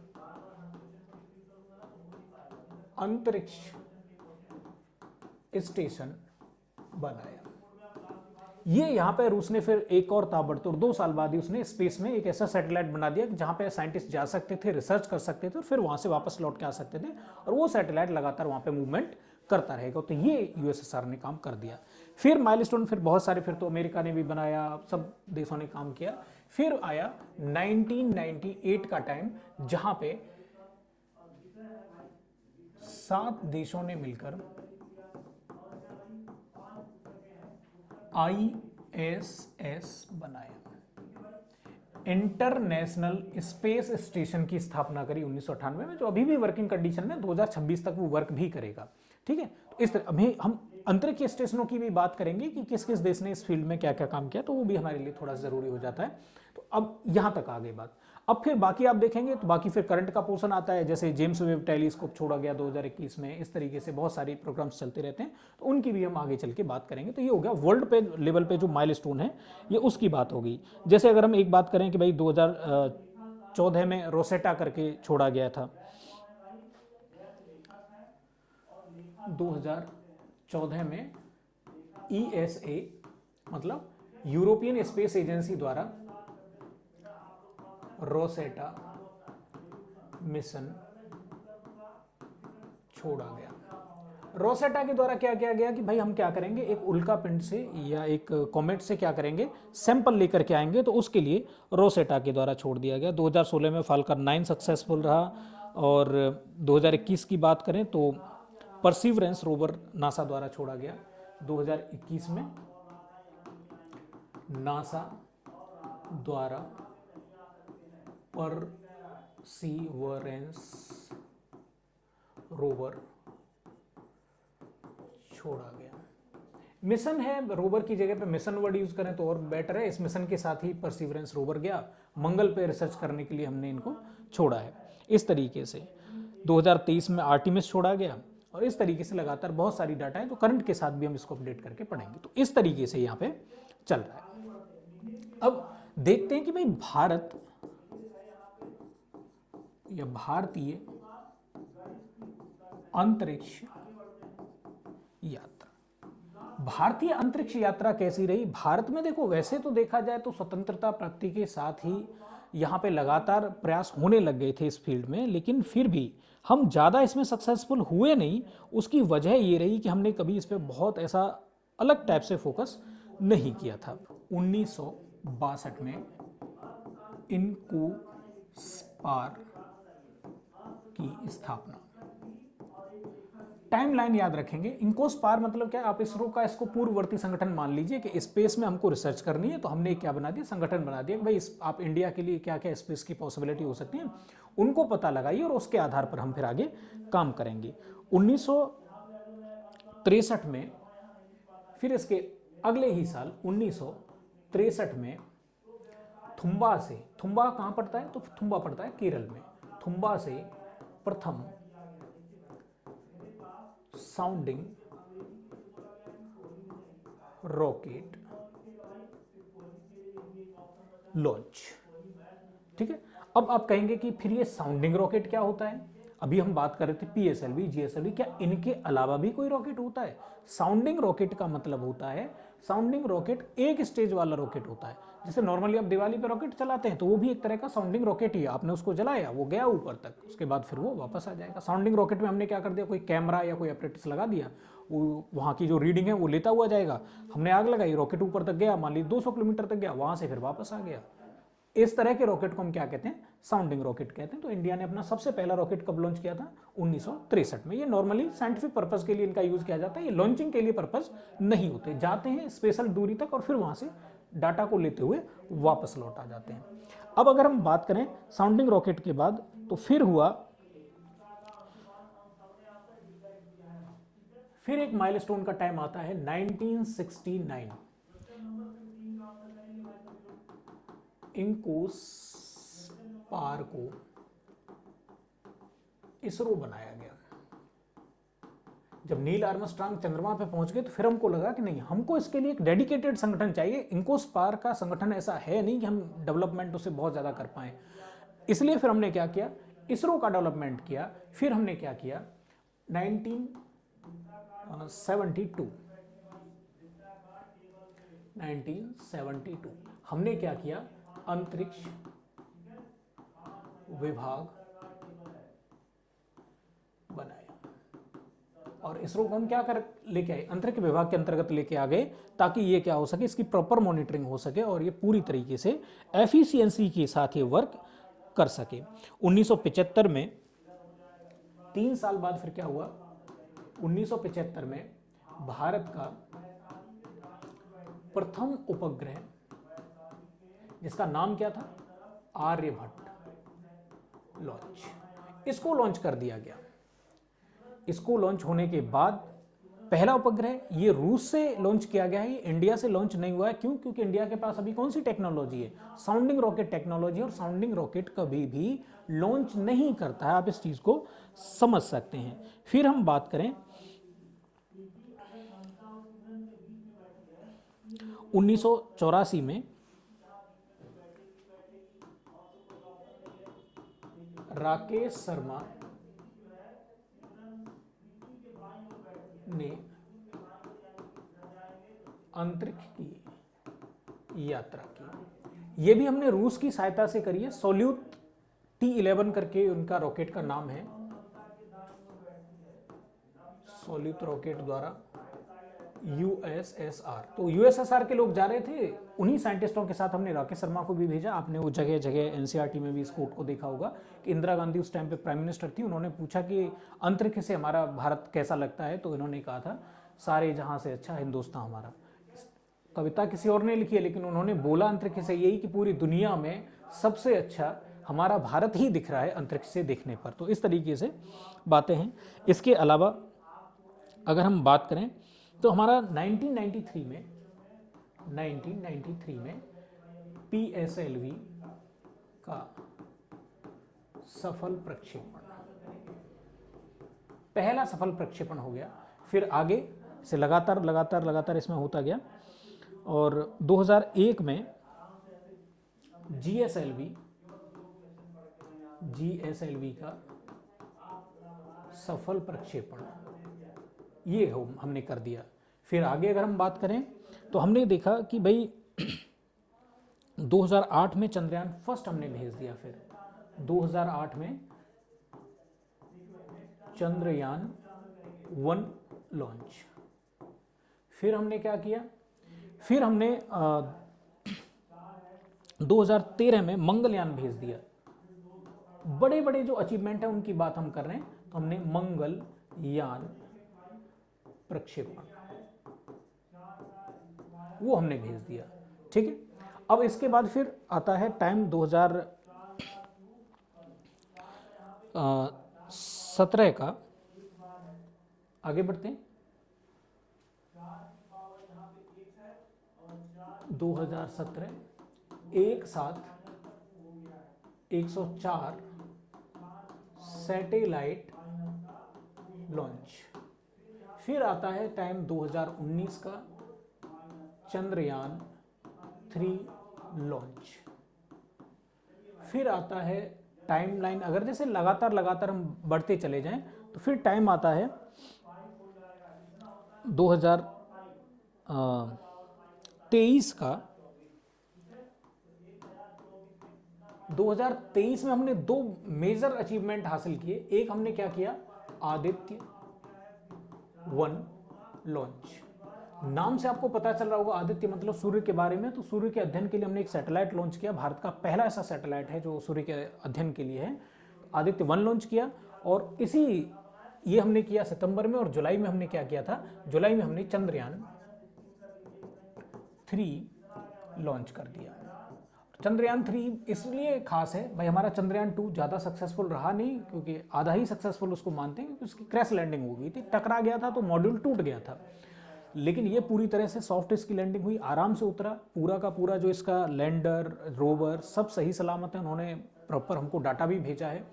और सबसे बड़ी बात, हमने इसको चंद्रमा के साउथ पोल पर भेजा है। साउथ पोल पर किसी भी देश के द्वारा ये पहली लैंडिंग है, ये पूरे विश्व में हमने ही करके दिखाया है। 2024 की बात करें तो यहां पे क्या हुआ, गगनयान मॉड्यूल लॉन्च। और यहाँ पे एक खास बात और रही कि जो अंतरिक्ष सूट निर्माण, जो जिनको हम कहते हैं ना व्योमनॉट, एस्ट्रोनॉट कहा जाता है अमेरिका में, उनको हम कहते हैं व्योमनॉट, रूस में इनको कॉस्मोनॉट कहा जाता है, ठीक है, और चाइना में टैकोनॉट कहा जाता है, इंडिया में इनको व्योमनॉट कहा जाता है। तो व्योमनॉट के लिए हमने अपने देसी सूट बनाए, आपने न्यूज़ में देखा होगा सैफ्रॉन कलर के सूट हैं। इसी के साथ हमने क्या किया, 4 यात्रियों, गगनयान क्या है, पहला भारत का मिशन होगा जिसमें लोग जाएंगे, और ये होगा पॉसिबल है 2026 में जाके इसको लॉन्च किया जाए, लेकिन प्रोटोटाइप मॉड्यूल वगैरह वो सब तो होंगे ना, लगातार काम करेगा। तो 4 यात्रियों का सिलेक्शन, जिसमें से 3 अंतरिक्ष में जाएंगे, उन 4 का भी हमने क्या कर लिया है, सिलेक्शन कर लिया है। तो ये रहा हमारा। अब बात करते हैं कि जो पूरा का पूरा हमारा ये होगी हमारी एक जो बेसिक अंडरस्टैंडिंग हमने उसकी बात कर ली है। अब बात करें अगर हम बाकी की जो टेक्नोलॉजी है इसमें, उनके बारे में अगर हम बात करें तो देखो, अब यहाँ पे एक चीज़ और पूछ लेता है वो, कभी कभी वो पूछ लेगा, जैसे आपसे पूछेगा, जैसे मान लीजिए सूर्य के बारे में, विभिन्न प्रक्षेपण एवं संबद्ध क्षेत्र, विभिन्न प्रक्षेपण एवं संबद्ध क्षेत्र। अब संबद्ध क्षेत्र का मतलब क्या हुआ कि कोई ऐसा हो सकता है कि कोई हमने लॉन्च किया, वो लॉन्च क्या है, चंद्रमा के अध्ययन के लिए हमने लॉन्च किया है, मंगल के अध्ययन के लिए लॉन्च किया है, या फिर हमने सूर्य के अध्ययन के लिए लॉन्च किया है। तो किस लॉन्च के लिए या किस अध्ययन के लिए हमारा लॉन्च है, उसके रिगार्डिंग एक क्वेश्चन आता है। तो सौर परिवार से रिलेटेड जो अध्ययन है हमारे, हम उनकी बात करेंगे सबसे पहले। तो हम पहले बात करेंगे, हमारा ए सेक्शन रहेगा सौर परिवार का अध्ययन। सौर परिवार में सबसे पहला क्या होगा, सूर्य। सूर्य है क्या, एक तारा है। इसमें ऊर्जा कहां से मिलती है, तो ऊर्जा का क्या स्रोत है, संलयन स्रोत है। संलयन का मतलब क्या है, H + H = He + ऊर्जा, ये इसका सोर्स है। ये हो कहां पे रहा है, तो ये इसके कोर में हो रहा है, ठीक है। अब इस तरीके से हमने एक बना के देख लिया। सूर्य के बारे में अगर हम बात करें तो देखो, सूर्य के बारे में हमको यहाँ पे एक चीज खास तौर से देखने को मिल सकती है।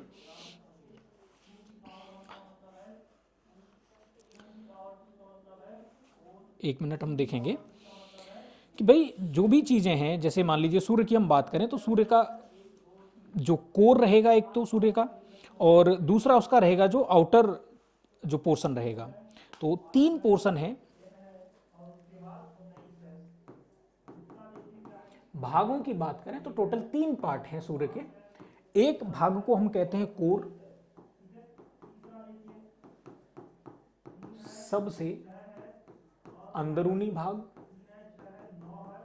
दूसरे को हम कहते हैं विकिरण जोन। विकिरण जोन ये क्या है, मध्यम क्षेत्र या मध्यम भाग। और सबसे बाहर का है संवहन जोन। तो ये क्या है, सबसे बाहर का है। और यहां से क्या होता है, सौर ज्वाला एवं सौर कलंक उपस्थित। इसके अलावा ये तो हो गए इसके कौन से, सूर्य के भाग। अब इसके अलावा क्या है, सूर्य का वायुमंडल। जैसे पृथ्वी है, पृथ्वी का ठोस हो गया, पृथ्वी में क्या होता है, अंदर कोर होता है, फिर मेंटल होता है, फिर क्रस्ट होता है। तो ये पृथ्वी के जो ठोस वाला पोर्शन है उसके अंदर क्या है वो बात, तो गोल वाला हिस्सा उसके अंदर फिर वायुमंडल भी है। तो सूर्य के वायुमंडल के टोटल 3 पार्ट हो जाते हैं, या सूर्य की बाहरी सतह है उसके 3 पार्ट हैं, प्रकाश मंडल, वर्णमंडल और कोरोना। इसके भी 3 पार्ट हैं, प्रकाश मंडल, वर्णमंडल और कोरोना। कोरोना की बात करें तो ये क्या है, पूर्ण सूर्य ग्रहण में दिखता है। ऐसे पूछा भी है, इसको रिंग भी कहते हैं, इसको पूर्ण सूर्य ग्रहण की रिंग या रिंग टाइप का दिखता है इस वजह से। तो 3 पार्ट इसके होते हैं। अब सूर्य के अध्ययन के लिए जो जो भेजे गए हैं, आप उसमें बहुत सारी वो हो सकते हैं प्रोग्राम्स। तो एक पॉइंट बनाएंगे, सौर अध्ययन के प्रयास। क्या प्रयास हैं भाई? बहुत सारे प्रयास हैं। जैसे हमारा इंडिया का खुद का क्या है, आदित्य L1, ये किसका है? तो ये है भैया इसरो का। L1 का मतलब है यहाँ पे लैग्रेंज पॉइंट 1। लैग्रेंज पॉइंट ये होता है, जैसे मान लीजिए पृथ्वी और सूरज के बीच में कोई एक ऐसी जगह भी होगी जहाँ पे पृथ्वी का जो गुरुत्वाकर्षण होगा वो सूर्य के गुरुत्वाकर्षण के बिल्कुल बराबर होगा। तो उस पॉइंट को, जो पहला पॉइंट होगा, उसको लैग्रेंज पॉइंट कहेंगे। तो हमने उस पॉइंट पर इसको स्थापित किया है सूर्य के अध्ययन के लिए। क्या है, इसलिए इसको क्यूबसैट मिशन, ये नासा का है। जैसे दूसरा है क्यूबसैट मिशन, ये किसका है? तो ये नासा का है। बहुत सारे हो सकते हैं ऐसे, आप उसमें से कुछ का याद रख सकते हैं अगर आप चाहते हैं तो। जैसे पार्कर सोलर मिशन,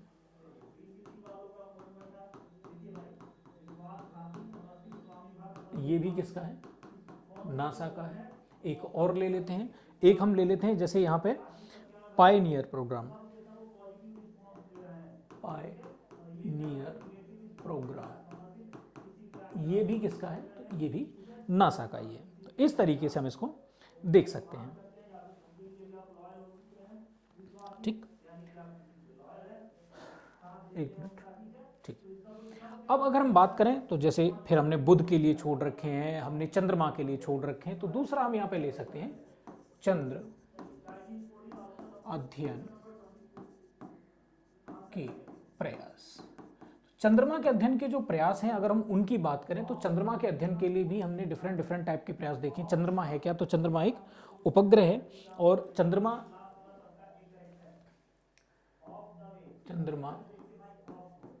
एक प्राकृतिक उपग्रह है। इसका स्वयं का प्रकाश नहीं है, ठीक है। इसका वायुमंडल भी नहीं है। अगर हम अध्ययन के लिए बात करें तो अध्ययन के प्रयास की बात करें तो जैसे जो अमेरिका ने जितने भी ये चलाए थे कि प्रोग्राम्स, उनकी हम बात कर सकते हैं। इंडिया ने जो, जैसे इंडिया का चंद्रयान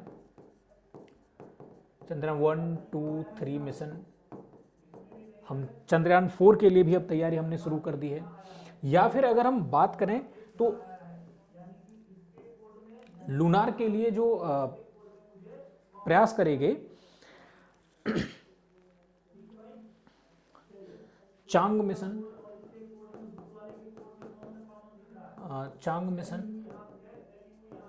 चीन द्वारा, या फिर अपोलो मिशन की बात करें, अपोलो मिशन ये नासा के द्वारा है। या और भी अगर हम मिशनों की बात कर सकते हैं, फॉर एग्जांपल के लिए पायनियर कार्यक्रम है, उसमें भी चंद्रमा का हो जाते हैं। सर्वेयर प्रोग्राम है, उसमें भी चंद्रमा को शामिल कर लिया जाता है। तो इस तरीके से अलग अलग जो प्लैनेट्स हैं उनके अध्ययन के लिए प्रयास किया गया है। जैसे शुक्र के लिए इंडिया अभी शुक्रयान भेजने वाला है, जो 2026 तक उसके जाने के चांस हैं। पहले ये प्रोग्राम 2024 में जाना था, लेकिन कोरोना की वजह से काफ़ी डिले हो गया, तो 2026 या 2028 तक अब ये जा पाएगा। वीनस एक्सप्रेस करके है, जिसको ESA ने भेजा है, यूरोपीय यूनियन की तरफ से ये प्रोग्राम है। मैगलन करके प्रोग्राम है जो नासा ने भेजा था शुक्र के अध्ययन के लिए। वेनेरा और वेगा प्रोग्राम है, ये भी शुक्र के अध्ययन से ही रिलेटेड हैं। अगर हम बात करें बुध के अध्ययन से, तो उसमें आते हैं जैसे मैसेंजर, मैरिनर इत्यादि प्रोग्राम, ये सब उससे रिलेटेड हैं। पृथ्वी के लिए तो हमने ऑलरेडी बहुत सारी छोड़ ही रखे हैं, चाहे ISS की बात हो, तियोंगोंग स्पेस स्टेशन की बात हो, ऑर्बिटल डेब्रिज प्रोग्राम की बात हो, ये बहुत सारे प्रोग्राम्स हमने ऑलरेडी कर रखे हैं। अब मंगल की अगर हम बात करें तो मंगल के लिए हमने मंगलयान छोड़ रखा है, या मार्स रोवर परसिवरेंस करके है, या फिर हम क्यूरोसिटी रोवर करके है नासा का, वो छोड़ रखा है। इनसाइट मिशन है, मावेन है, या फिर मार्स ओडिसी है, मार्स एक्सप्रेस है, ये बहुत सारे हैं। बृहस्पति के अध्ययन के लिए जूस करके एक प्रोग्राम छोड़ा गया है, जूनो करके है, गैलीलियो है, ये सारे प्रोग्राम हैं। और शनि की अगर हम बात करें तो ड्रैगन फ्लाई है, हाइजेंस है, न्यू हाइजेंस, या कैसनी है। कैसनी करके क्वेश्चन काफ़ी हाईलाइटेड रहा है, तो आप उसको एक बार और देख लीजिए, तो उससे रिलेटेड चीज़ें हैं।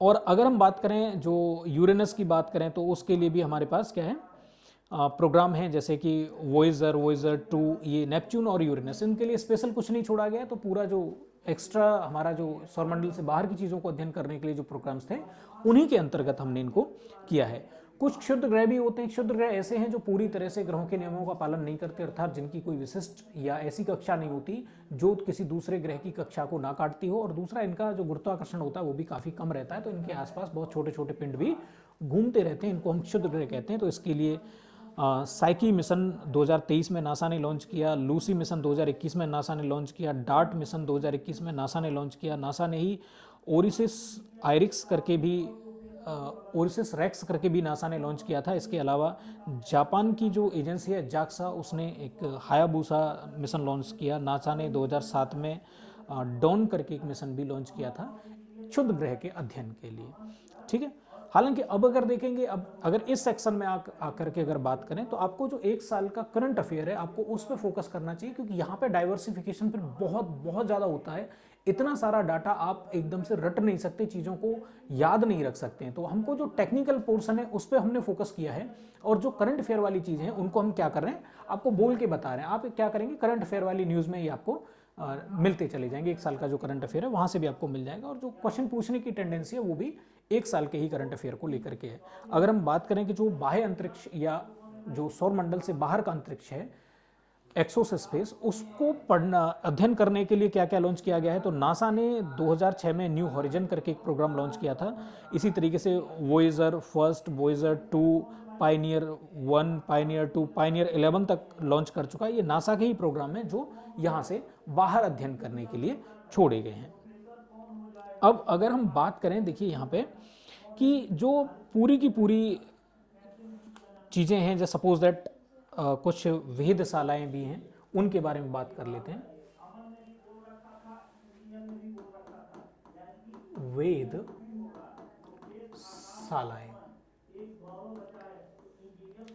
तो अंतरिक्ष अध्ययन हेतु छोड़े गए उपग्रह क्या होते हैं, वेधशालाएं कहलाती हैं। वेधशालाओं की अगर हम बात करें तो कई सारी वेधशालाएं भी हैं जिनके बारे में कुछ बात कर लेते हैं। वेधशालाएं क्या करती हैं, या तो गामा रेज, एक्स रेज, या फिर आपका अल्ट्रावायलेट रेज, या नॉर्मली इंफ्रारेड, इन चीज़ों को कैप्चर करती हैं और उसके आधार पर ब्रह्मांड के बारे में पूरा हमको एक डाटा प्रोवाइड करती हैं। जैसे कि एक जेम्स वेब टेलीस्कोप रहा, हबल टेलीस्कोप रहा, नासा जेम्स वेब टेलीस्कोप। देखो ये जो जेम्स वेब टेलीस्कोप है, ये 2021 की बात है। अब ये काफ़ी पुराना डाटा हो गया, तो अभी आपको इस पर बहुत ज़्यादा रटने की ज़रूरत नहीं। आप एक बार आपने बस समझ लिया कि हाँ भाई नासा ये कई सारी कंपनियों का मिलकर के था। ये हबल है जैसे नासा का, प्योरली नासा का है, हबल है। या फिर हम बात करें कि भाई स्पिट्जर की बात करें, एक है स्पिट्जर, ये है। तो ये सब पुराने हो चुके हैं, अभी इनका कोई बहुत खास मतलब नहीं है। अगर आप एग्जाम के पॉइंट ऑफ व्यू से बात करें तो ये कोई बहुत ज़रूरी नहीं है। इसके अलावा हमने क्या किया है, हमने भी एक छोड़ा है एक्सोसैट, इसरो द्वारा ये छोड़ा गया है 2015 में। हमको तो अपने वाले से मतलब है, हालांकि ये भी बहुत पुराना हो चुका है। एक्सोसैट 2015, ये हम इस पे हमको फोकस करना है कि हमने ऑलरेडी इसको छोड़ दिया है। ठीक है, अब अगर हम बात करें, यहाँ पे हमने एक और चीज की बात करी थी और उसका नाम था स्पेस स्टेशन। नॉर्मली देखो वहां से क्वेश्चन, अभी जैसे हमने देखा था कि एक क्वेश्चन ऑलरेडी यूपीएससी पूछ चुका है, हमको ये भी तो देखना होगा कि करंट अफेयर में से भी कौन सी चीज हमारे काम की, हमको वो भी निकालना पड़ेगा। हम ऑलरेडी देख चुके हैं कि यूपीएससी पूछ चुका है नेविगेशन सिस्टम से क्वेश्चन, तो मे बी इस बार हो सकता है कि वो स्पेस स्टेशन से क्वेश्चन को पूछे। तो जो हमारा इसमें टॉपिक रहेगा वो है स्पेस स्टेशन। लियो में स्थापित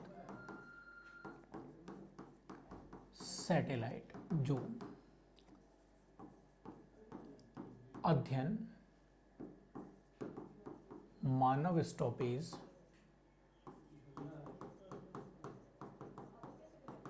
हेतु प्रयुक्त होता है। बहुत बड़ा, कई बार में मॉड्यूल लेकर के जाया जाता है और उन मॉड्यूल को मिला करके क्या किया जाता है, एक स्पेस स्टेशन तैयार किया जाता है। मतलब कई सारी चीज़ों को मिला करके बना देते हैं वहाँ पे। चलिए अब हम बात करते हैं हमारा जो स्पेस स्टेशन है उसकी बात करते हैं। तो यहाँ पे हमने ऑलरेडी बात करी कि सबसे पहला जो स्पेस स्टेशन था वो रूस के द्वारा बनाया गया, और फिर बनाया गया रूस के द्वारा ही मीर करके एक स्टेशन बनाया गया, मीर स्टेशन, ये बनाया गया यूएसएसआर। फिर 1998 में बनाया गया आईएसएस, ये बनाया गया मेनली यूएसए, यूएसएसआर तो उस टाइम पे खैर खत्म ही हो गया था, तो हम रसिया कहेंगे यहाँ पे, रूस प्लस अदर्स। ये इस टाइप के कंट्रियों ने मिलकर बनाया था। अभी ये कब तक चलेगा, तो 2026 में इसके रिटायरमेंट होने के चांसेस हैं। अब क्या हुआ है, चाइना ने अपना बना दिया है। चाइना उसको क्या कह रहा है, हेवन इन स्काई। रूस भी इन फ्यूचर भविष्य में बनाएगा। और इंडिया की अगर हम बात करें, भारत, तो गगनयान मॉड्यूल 2040 तक किसमें कन्वर्ट होगा, स्पेस स्टेशन में बदल जाएगा। अगर जो हेवन इन स्काई की बात करें तो ये क्या करता है, तो ये अभी वर्किंग कंडीशन में है, ये क्या हो गया है, स्टार्ट हो गया, ये भी वर्किंग कंडीशन में है। तो दो हैं फिलहाल, जब ये खत्म हो जाएगा तो बस चाइना वाला बचेगा। फिर हमारा तो भी काफ़ी लेट है, रूस अपना अलग से बनाने की कोशिश कर रहा है। तो पहले टाई अप हुआ और फिर से अलग हो गया। आपको याद होगा हमने चैप्टर जब स्टार्ट किया था तब भी हमने यही बात कही थी कि स्पेस टेक्नोलॉजी में सबसे बड़ी प्रॉब्लम है वो इसी बात को लेकर के है कि जो देश हैं वो आपस में मिलकर के काम नहीं करना चाहते हैं। इसके अलावा अगर हम बात करें तो देखो हमको यहाँ पे एक चीज़ और भी नज़र आती है, और वो नज़र आती है ये चीज़ कि भाई एक निसार करके भी एक प्रोग्राम हम ऐसे करके कह सकते हैं, इसरो के अन्य प्रोग्राम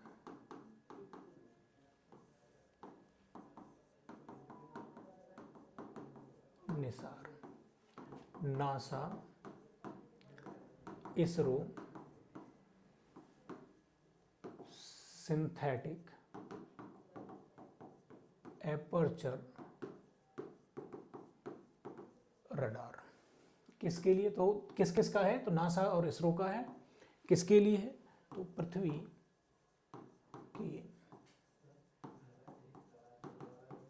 इसके साथ ही ये क्या करेगा, मौसम की भविष्यवाणी भी करेगा। ठीक, एक तो हमको अर्थ की बेटर अंडरस्टैंडिंग हो पाएगी और वो भी कर पाएगा।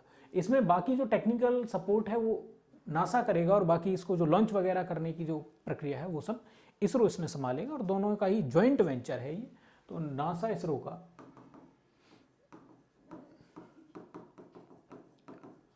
नासा के साथ पहला जॉइंट वेंचर। ठीक, अब दूसरा जो इसमें टर्म है वो है साकार या सक्षम ऐप।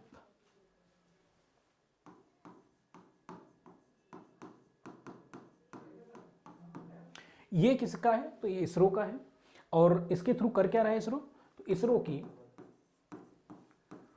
उपलब्धियों बताने हेतु लॉन्च। ठीक। तीसरा है भुवन ऐप। भुवन ऐप किसके लिए है?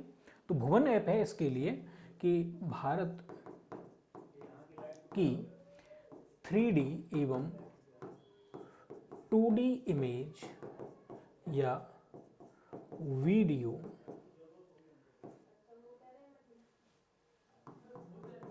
किसी स्थान विशेष से संबंधित, किसी पार्टिकुलर स्थान से लेकर उसको हम देख सकते हैं। इसके अलावा इसमें क्या है? भारत का अपना, जैसे भारत का अपना जीपीएस हम किसको कहते हैं? नाविक को कहते हैं। ऐसे ही ये भारत का अपना क्या हो जाएगा? गूगल अर्थ या 3D मैप।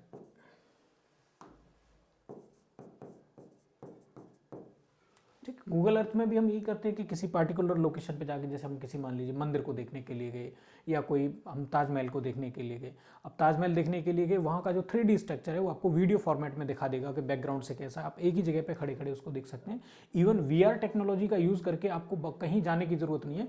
आपको अगर एवरेस्ट का आपको आनंद लेना है तो आपको VR टेक्नोलॉजी के थ्रू एवरेस्ट जैसा ही पूरा व्यू आपको दिखेगा।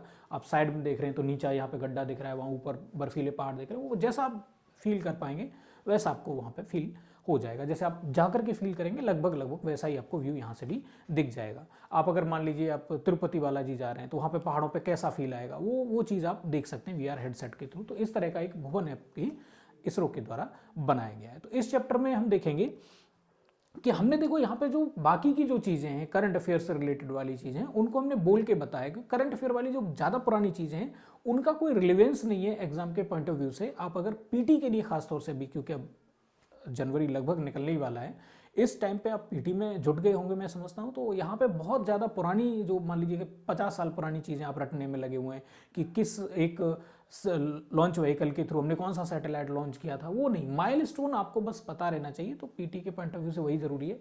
एक साल का करंट अफेयर वाला पोर्सन है वो हमने यहाँ पे काफ़ी जिक्र भी कर दिया अब तक का, लेकिन अब जो भी अब रेस्ट ऑफ टाइम में जो कुछ भी और भी लॉन्च होंगे उनको भी आप लगातार मॉनिटर करते रहिएगा। तो आज का जो ये चर्चा है हमारा चैप्टर 3 का स्पेस टेक्नोलॉजी का, उसको यहीं विराम देंगे। और हम समझते हैं कि आपने जैसा प्यार हमको अब तक दिया है आगे भी आप हमको उसी हिसाब से प्यार देते रहेंगे। इस चैनल को सब्सक्राइब करेंगे।